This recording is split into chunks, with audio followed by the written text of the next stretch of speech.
Hong Kong is still standing. Technically, the skyline still dazzles, the trams still rattle, and the city sells itself proudly as Asia's world city. But it's all branding now, not belief, because since Beijing's national security law came into force in 2020 amidst territory-wide protests, Hong Kong has gone from being the loudest, most lovably argumentative city in Asia to a case study in how to kill a free city while only firing 4 shots.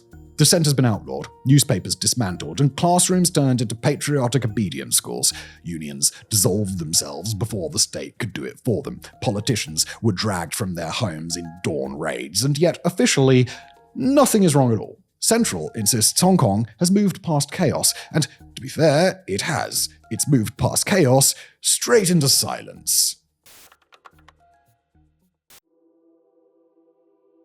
On the night of the 1st of July 1997, Hong Kong stood in the rain and watched its future change hands. The Union Jack came down, the 5-star red flag went up, and the crowd, some cheering, some weeping, all stood witness to the ascension of a new ruling order.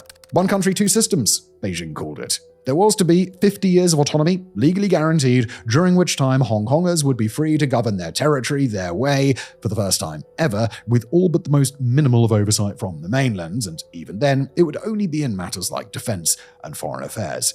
And for a while, people believed it. The Basic Law, Hong Kong's mini-constitution, guaranteed freedoms that no mainland city could dream of: a free press, open courts, independent judges. Beijing called the arrangement autonomy. But to the business world, it was stability. All those billionaires created, all those enormous glass and steel obelisks erected in Central during the latter colonial years. Hong Kong had gone through a real boom in the later colonial period, and it would be staying put. Hong Kong, it seemed, would stay Hong Kong, no matter what flag flew over the central government offices. And so the tycoons toasted, the middling classes kept on consuming, and the territory, more broadly, thrummed with the exact same relentless confidence as it had been doing for decades by that point. However, beneath the neon and the noise, things were already starting to shift, slowly but surely. The Communist Party had learned its lesson post-Tiananmen Square massacre, you see, and now it knew that less was more. It knew to play the long game, and so it sent in not tanks, but shareholders. Money began absolutely pouring into the city, and state-backed conglomerates began quietly buying up stakes in media outlets, infrastructure, and property. The China National Aviation Corporation, for instance, bought a controlling share of Dragonair just before the handover. Similarly, the Chinese Merchants Group bought a 13% share of the Western Harbour Crossing Tunnel in 2000, and also in 1997, COSCO Shipping acquired 20% of Liu Chonghing Bank. Beijing had discovered the art of infiltration by investment, and few objected. After all, profit had always been Hong Kong's true native language. And it wouldn't be long until the creeping influence of Beijing started to become visible too, as in 1999, the Hong Kong Court of Final Appeal issued a ruling that granted permanent residency rights to the children of Hong Kongers born on the mainland. A straightforward interpretation of the Basic Law, or so the judges thought. Beijing, however, disagreed and had the Standing Committee of the National People's Congress in Beijing, China's top lawmaking body, simply reinterpret the law, thus overturning the decision made down in Hong Kong. It was a quiet constitutional coup wrapped in the language of procedure, and one that carried a very blunt message. Hong Kong's highest court did not have the final word in the territory's affairs. Beijing did. It was the moment when the city first saw the fine print beneath its supposed new freedoms. But even then, most shrugged it off. The markets were recovering from the Asian financial crisis, property prices were climbing again, and the South China Morning Post was full of editorials assuring everyone that one country, two systems remained intact. It was simply easier to believe the line than to confront the alternative. Beijing, for its part, remained patient. Jiang Zemin's administration treated Hong Kong as a laboratory of control, a place to prove that capitalism could thrive without democracy, and to help make sure of it, the party began cultivating a new class of loyalists, the Red Capitalists. Mainland-born business figures such as Li Ka-shing, born in Chaoyang, Tung Chi-hua, born in Shanghai, and Cheng Yu-tung, born in Shunde. They were buttered up at receptions, given awards for patriotic service, and elevated to the city's election committee, the small, unelected body that chooses Hong Kong's leader, the chief executive. Indeed, Tung Chi-hua even did serve as the first chief executive, specifically between 1997 and 2005. It was democracy, but by appointment. Despite that, however, the illusion of autonomy was holding strong.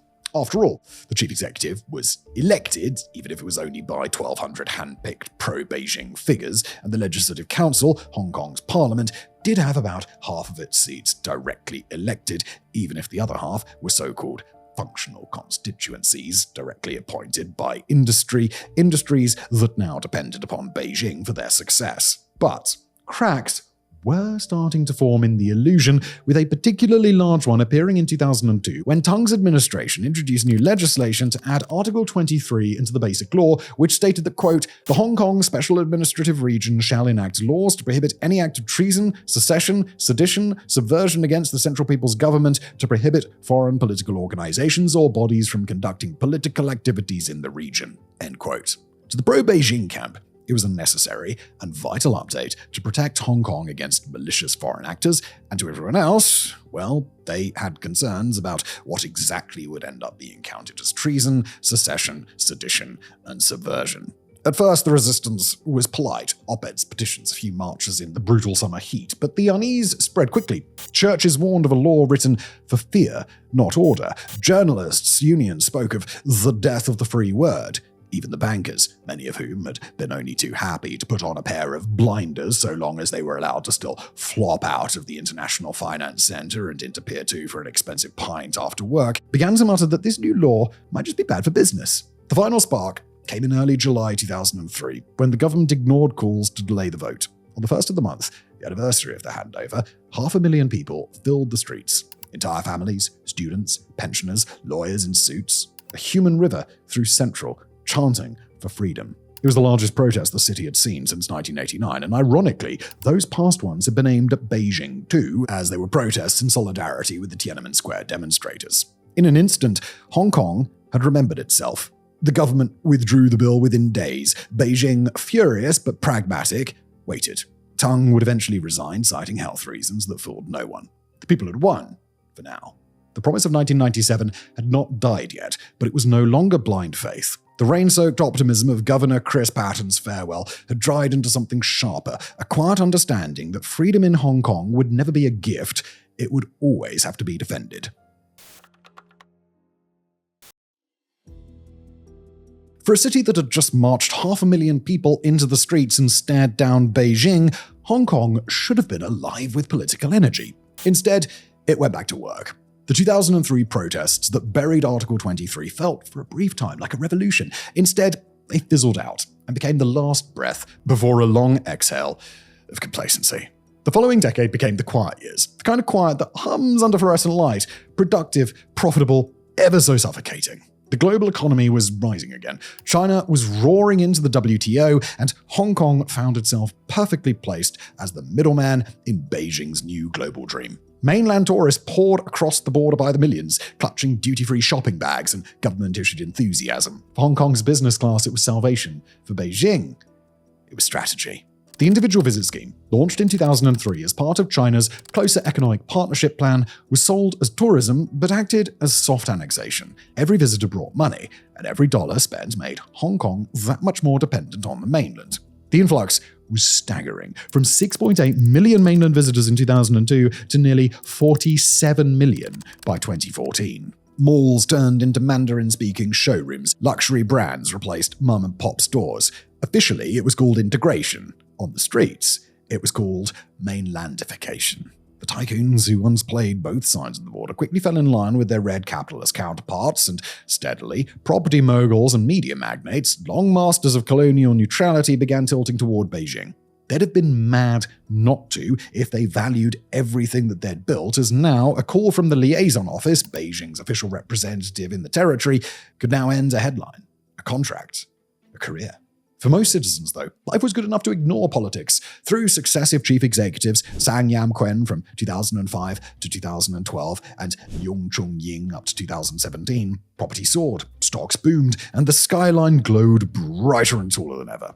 The old narrative that freedom could coexist with obedience seemingly was holding. Hong Kongers could speak freely online, shop in Causeway Bay or Mong Kok if they were cool, and tell themselves they were still different from the mainland. Some, however, were starting to grow restless.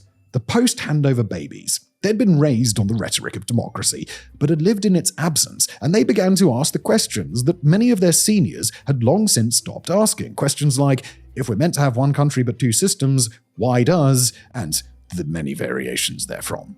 And it was in that environment that the Hong Kong government overplayed its hand, again, just as they had in 2003. It happened in 2012 when Leung, newly minted as chief executive, unveiled a plan to introduce moral and national education into Hong Kong schools, supposedly to promote civic values. In reality, though, the proposals read like a love letter to the Communist Party. Textbooks described the one-party state as progressive and selfless. The Cultural Revolution became a period of development. Students were told to respect authority. Teachers were told not to question it. The backlash was immediate. Tens of thousands gathered outside central government complex, many in school uniforms, sleeping in makeshift camps and studying under the glow of street lamps. Their movement had a name, scholarism, and a face. A bespectacled 15-year-old named Joshua Wong, whose voice cracked with youth but carried conviction far beyond his years. For weeks, the protests swelled. Sympathetic parents brought food, teachers joined picket lines, and musicians played beneath the banners reading, "We love our country, not its party." And the government blinked first. The curriculum was shelved, officially being suspended. But something fundamental had shifted. The protests exposed a generational divide, not just in age, but in belief. The older generation either still trusted the system or had come to trust it, and the younger people just didn't. Parents who once filled the streets in 2003 now told their children to stay home. They saw the state's encroachment as regrettable but manageable. Their children saw betrayal. This was no longer about textbooks. It was about Hong Kong's very future, whether it was to be under the jackboot or truly, as they had been promised, autonomous and free. And naturally, those students and young people didn't exactly have a change of heart as time wore on, which meant another crisis was looming around the corner when Beijing once again overplayed its hand in 2014. That summer, they issued a white paper asserting comprehensive jurisdiction over the city, an obvious euphemism for direct control. In that moment, any remaining illusion of independence shattered, and in response, activists such as a slightly older Joshua Wong, Agnes Chow, and Nathan Law began calling for something more: true democracy and universal suffrage. In response, Beijing made an announcement that it was trying to meet its naysayers in the middle. The infamous 831 decision, so called for the date that it was announced, which said that Hong Kong could have a popular vote on all political positions, but that they would only be able to choose from a list of 2 or 3 pre-approved candidates, each vetted by a Beijing-controlled nominating committee. That was received, badly, to put it mildly. Students led a strike against the decision that began on the 22nd of September, and by the 26th, it had swelled into a full protest outside the central government complex.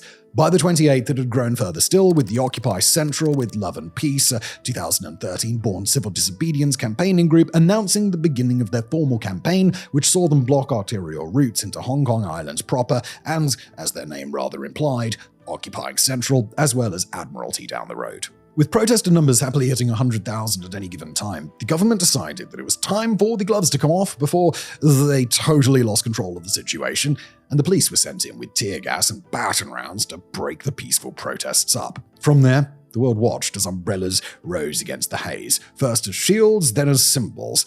The umbrella movement had been born.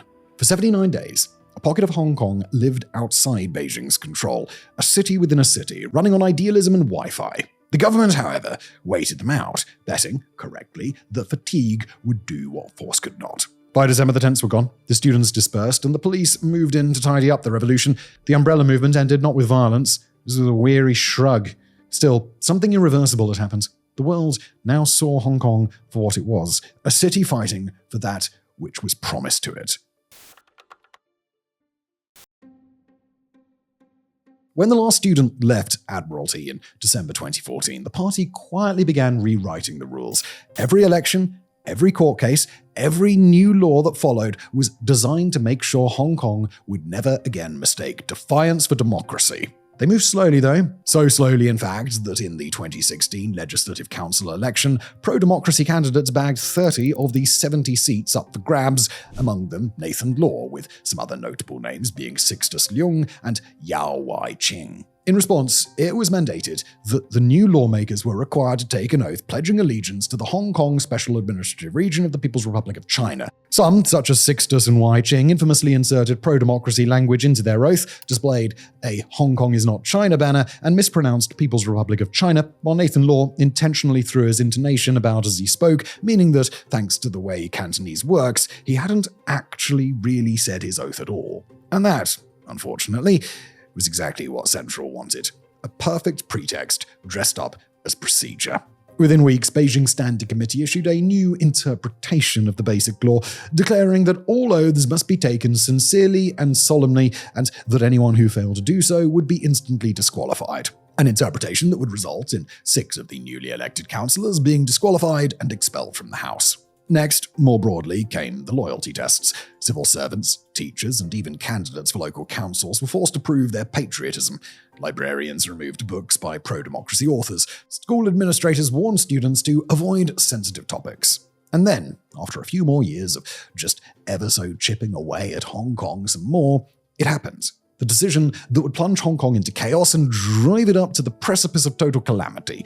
The Fugitive Offenders and Mutual Legal Assistance in Criminal Matters Legislation Bill. That mouthful was proposed in February 2019 under the auspice of Carrie Lam, chief executive since 2017, following Leung Chun-ying. The bill, on its surface, was a simple one. A chap by the name of Chang Tong-kai had brutally murdered his partner Pung Kuo-wing in Taipei and then fled to Hong Kong, and since there was no extradition or mutual legal assistance arrangement with Taiwan, the authorities couldn't prosecute him. And so, the bill, as presented, was a simple cleaning up of a loophole to allow people like him to be prosecuted in Hong Kong or extradited to answer for their crimes. The issue, however, was that it included the mainland, and while sure, murder was a crime there just as much as it was in Hong Kong and Taiwan, you know what else was? That's right, naughty opinions. In practice, then, it would allow anyone in the city, including foreign nationals and political critics, to be sent to mainland China for trial under its opaque, party-controlled system. Civil society groups, lawyers' associations, journalists, students, even corporate executives warned that the law would destroy the city's judicial independence. Beijing's courts had a near 100% conviction rate. Everyone knew what that meant.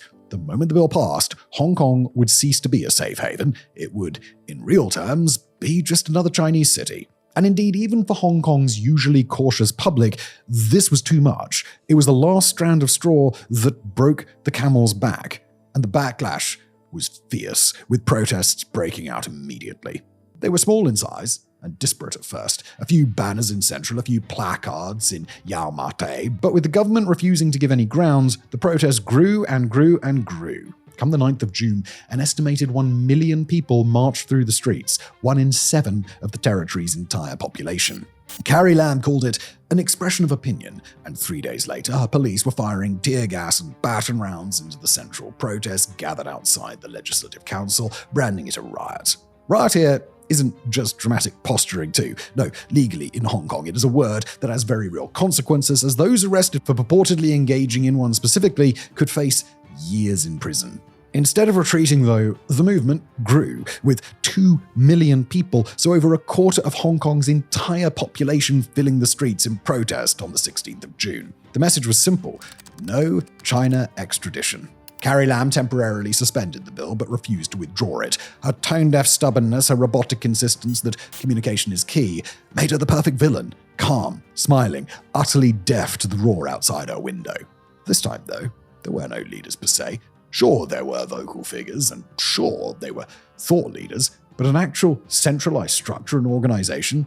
No, none really at all to speak of. The movement had learned from Umbrella. Centralization made you target. The new motto was borrowed from Bruce Lee: be water. Protesters appeared, disappeared, and reappeared elsewhere within hours. Telegram groups and encrypted apps became command centers. Lenin walls covered in post-it notes spread like ivy across the city. Demonstrators flowed through Hong Kong like flash floods, sudden, unpredictable, impossible to contain. It was tactical genius. When the police charged, protesters scattered. When the police withdrew, they regrouped. Crowds blocked roads, surrounded government buildings, occupied shopping centers, and vanished before dawn. They carried umbrellas and helmets, not slogans. When one was arrested, 10 more took their place. The police, trained to control crowds, found themselves trying to fight smoke. By summer, the city was at war with itself, as the riots just didn't stop. Riot police in gas masks filled the streets. Black-clad protesters fired back with slingshots and Molotov cocktails. Tear gas became the scent of Hong Kong's weekends, and even the odd weekday if the government had done something particularly extreme in its crackdown, like, say, what locals dubbed the Prince Edward terror attack. It happened on the 31st of August, a point by which the protests felt like they were everywhere in the actual city part of Hong Kong. In Mongkok, a flash protest, one organized on encrypted communication channels in the spur of the moment, was broken up by the police. Some of the protesters then fled into Prince Edward MTR station, and the police made their pursuit. And then, well, rather than telling you, we'll show you.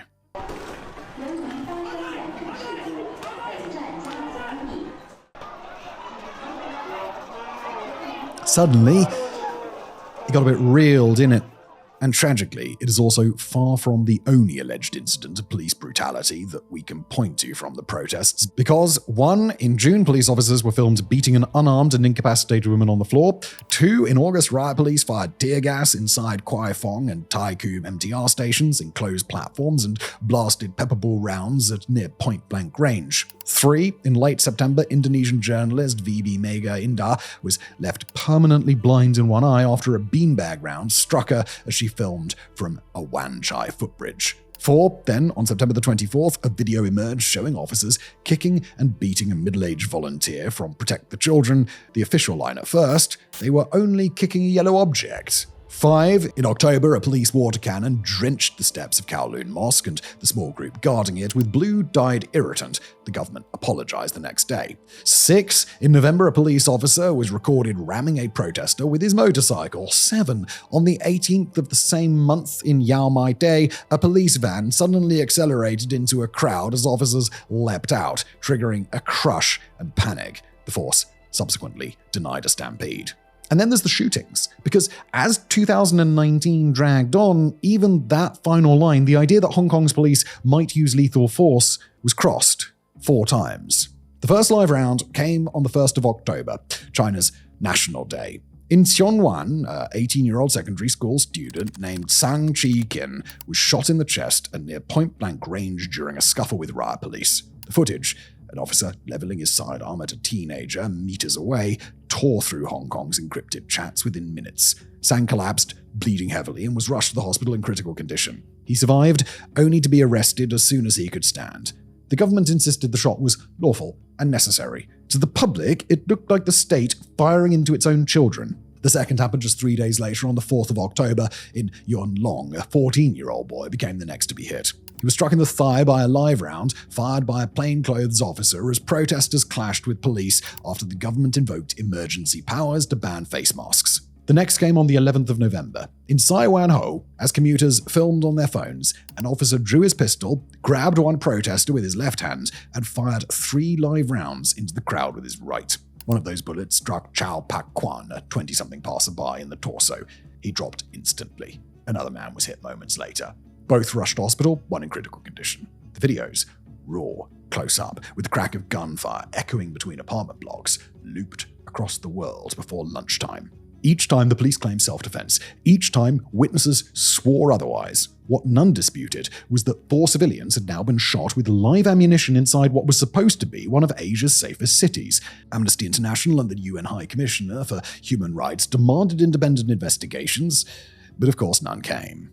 But even that wasn't the end. A week after the Sai Wan Ho shootings came what would be the last great stand of the protest movement, the Polytechnic University siege. It began as a blockade. Protesters had dug in across several university campuses, but PolyU, perched beside the Cross Harbour Tunnel, with not insignificant parts of it only really accessible via awkward elevated walkways, was the most strategically vital. What started as an attempt to disrupt traffic and hold a symbolic space turned, within hours, into an urban battlefield. The police surrounded the campus, sealing every exit, while hundreds of students and volunteer medics barricaded themselves inside.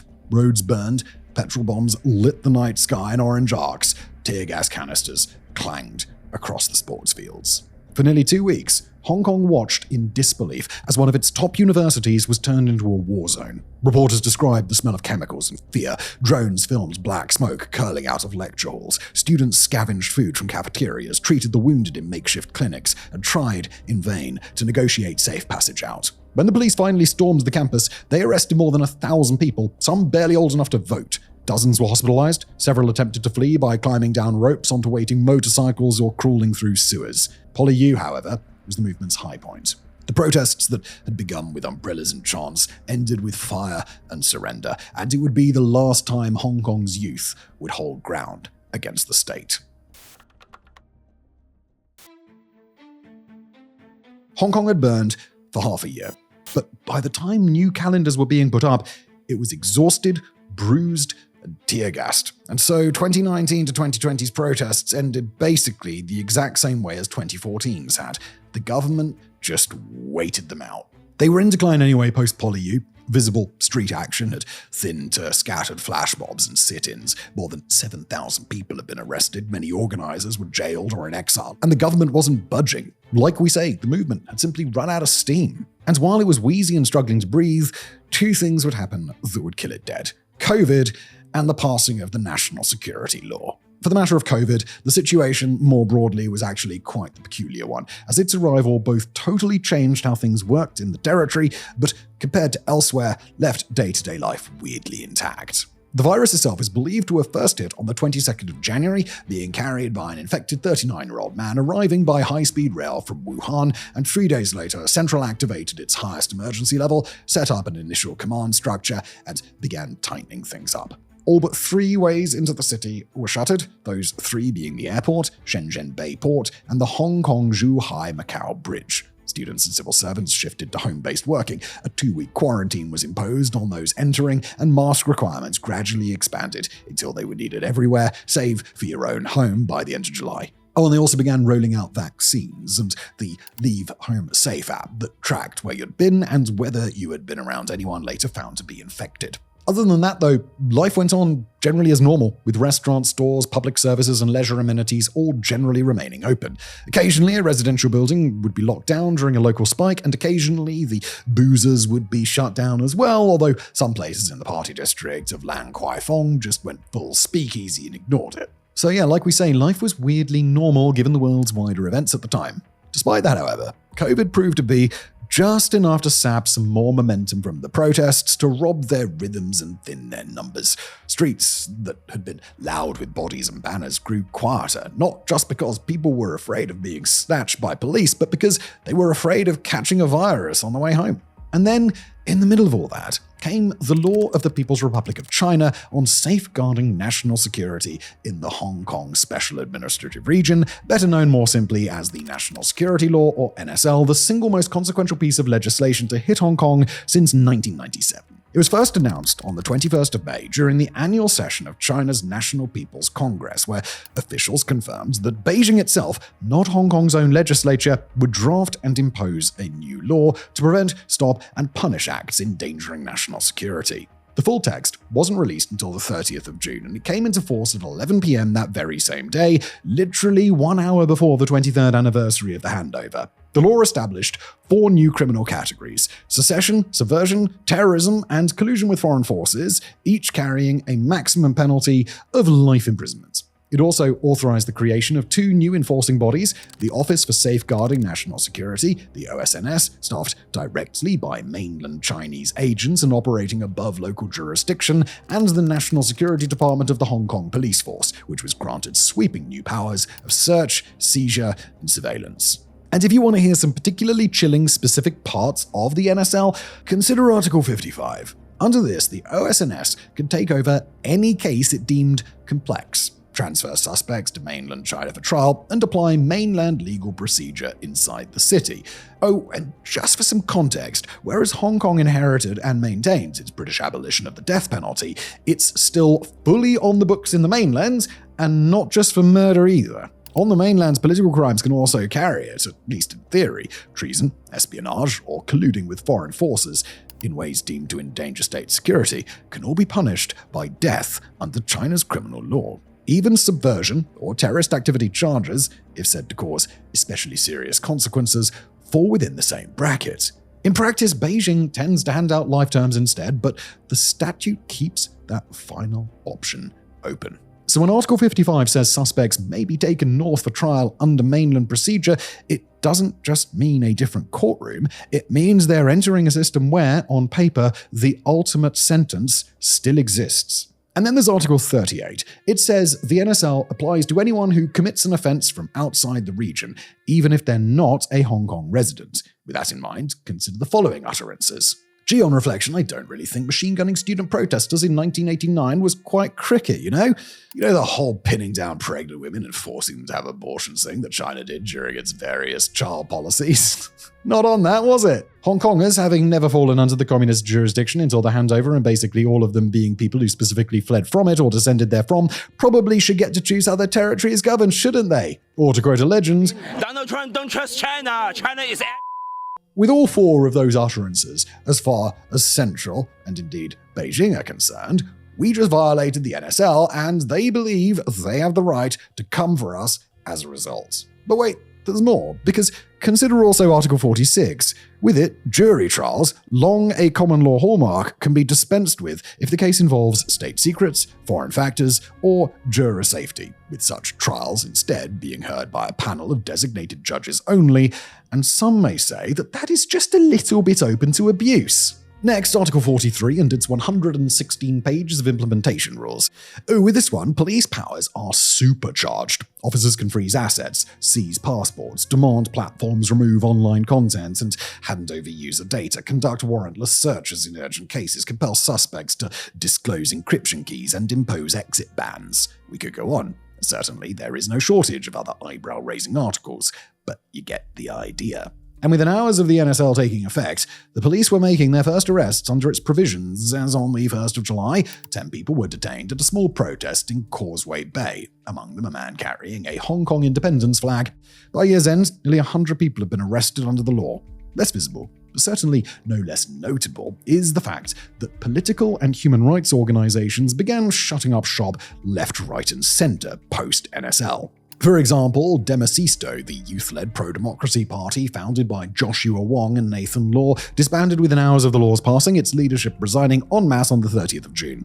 Student Localism, another activist group accused of promoting independence, likewise folded the same day, while the Hong Kong National Front announced it would move its operations overseas. There's no two ways about it. By the close of 2020, the idea of Hong Kong as a semi-free, semi-autonomous civic space was dead, and it was entirely thanks to the NSL. Because of it, institutions that once buffered dissent, political parties, unions, human rights groups, independent newsrooms, university faculties, had been hollowed out or dismantled.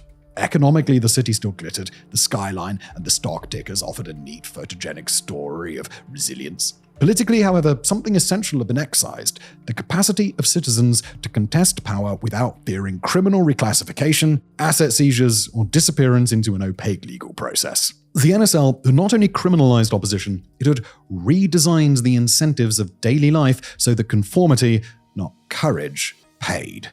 That was the law's cruel efficiency. It did not need to arrest everyone, it only needed to make dissent dangerous enough that most people stopped trying. The lights were still on, but they no longer illuminated a free city.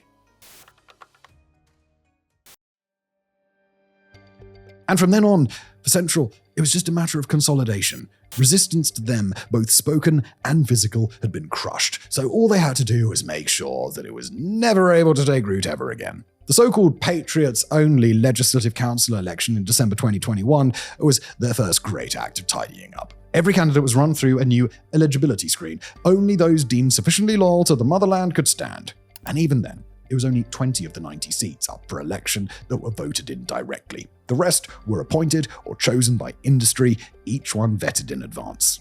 Turnout, perhaps unsurprisingly, collapsed to 30.2%, the lowest in the city's history, even after the government made public transport free in a desperate bid to coax people to the polls. The legislature that emerged was precisely what Beijing had wanted all along: obedient, bloodless, and impossible to tell apart from the one over the border in Shenzhen. Outside the chamber, the city's civic backbone was systematically dismantled. The Civil Human Rights Front, the organizers of Hong Kong's million-strong marches, dissolved in August 2021, blaming unprecedented pressure. Then, mere weeks later, the Hong Kong Alliance, in support of patriotic democratic movements of China, the group behind the annual Tiananmen Square vigil at Victoria Park, voted itself out of existence after its leaders were arrested and its accounts frozen. The vigil itself had been explicitly banned in 2020, supposedly due to COVID, and yet, to this very day, despite COVID long since having become a thing of the past, it remains banned, and police officers always turn up on force on the anniversary, just in case anyone plans on coming over and having a little too much to think. The Professional Teachers Union, too, once 95,000 members strong, folded in late 2021 after state media called it a poisonous tumor, and by October, the Confederation of Trade Unions followed. Then they came for the press. The newsroom of Apple Daily, an openly pro-democracy newspaper, had actually been raided in August 2020, 200 officers pouring into its Yongquang-O newsroom, seizing hard drives and flipping through reporters' notebooks, looking for unpatriotic takes. They had arrested Apple Daily's founder, Jimmy Lai, the day prior to, charging him with collusion with foreign forces.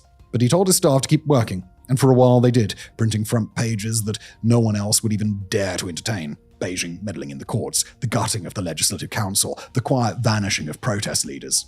Advertisers fled, banks froze accounts, suppliers suddenly lost capacity to deliver paper stock, but the newsroom kept the presses running. At least they did until June 2021. As on the 17th of that month, more than 500 officers from the National Security Department surrounded the building, sealed the doors, and spent the day carting away boxes of documents and arresting senior editors. Hours later, the government then froze 18 million Hong Kong dollars of the company's assets, cutting off payroll overnight. Staff wept as they cleared their desks, but a few stalwarts prepared one last edition. It landed on doorsteps on the 24th, selling 1 million copies as opposed to the usual 80,000, and it ran a simple headline: Hong Kongers bid a tearful farewell in the rain. We support Apple Daily. Within weeks of the last drops of ink drying, the company was liquidated, its servers seized, its journalists either jailed or having fled abroad. Jimmy Lai himself has remained imprisoned ever since, having been sentenced in April 2021 and remaining in solitary confinement ever since. And the fate of the other pro-democracy outlets wasn't much different either.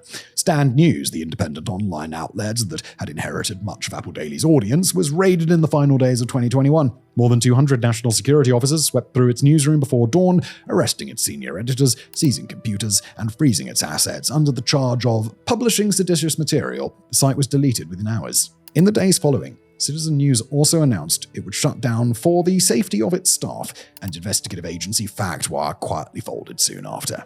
Others, however, adapted, i.e., they bent the knee.